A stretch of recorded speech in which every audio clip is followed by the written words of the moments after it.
मैं तो ज़िंदगी में सिर्फ़ एक ही काम कर रहा हूँ, अपने नालायक समाज को उसकी नालायकी दूर करके लायक बनाने में लगा हूँ। यह कथन है बहुजन नायक मानवर साहब कांसीराम का। साथियों, मानवर कांसीराम साहब का यह कथन केवल एक वाक्य नहीं है, बल्कि समाज परिवर्तन का एक संकल्प है। जब वे कहते हैं कि मैं अपने नालायक समाज को उसकी नालायकी दूर करके लायक बनाने में लगा हूँ, तो उनका आज से किसी व्यक्ति का अपमान करना नहीं था। वे उस सामाजिक, शैक्षणिक और राजनीतिक पिछड़ेपन की ओर संकेत कर रहे थे, जिसने समाज को उसकी वास्तविक शक्ति से दूर कर दिया था। कांसीराम साहब मानते थे कि कोई भी समाज जन्म से कमज़ोर या नालायक नहीं होता। वह तब कमज़ोर बनता है जब उसे अपने अधिकारों, अपने इतिहास और अपनी शक्ति का ज्ञान नहीं होता। जिस समाज को शिक्षा का महत्व नहीं पता, जो संगठन की ताकत को नहीं समझता, जो अपने मताधिकार का सही उपयोग नहीं करता, वह अपनी क्षमता होते हुए भी पीछे रह जाता है।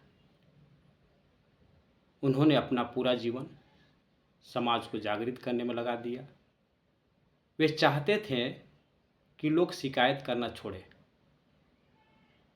और स्वयं को बदलने की शुरुआत करें। उनका संदेश स्पष्ट था, यदि समाज को आगे बढ़ना है तो उसे शिक्षित, संगठित और जागरूक बनना होगा।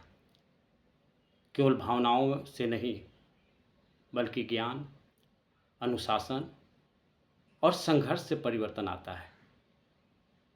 आज हमें स्वयं से प्रश्न पूछना चाहिए कि क्या हम अपने समय का उपयोग सीखने और समाज को आगे बढ़ाने में कर रहे हैं?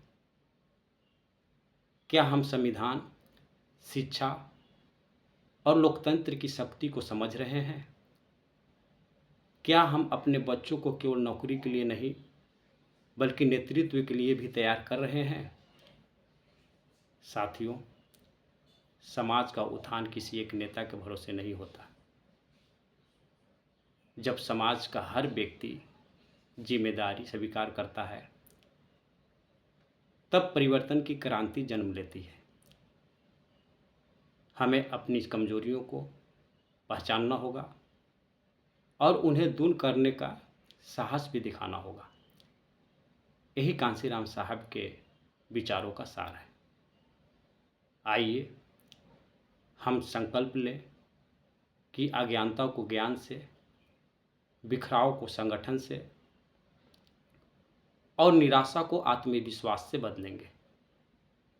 हम अपने समाज को ऐसा समाज बनाएंगे जो शिक्षा में आगे हो, विचारों में मजबूत हो और अपने अधिकारों के प्रति सजग हो।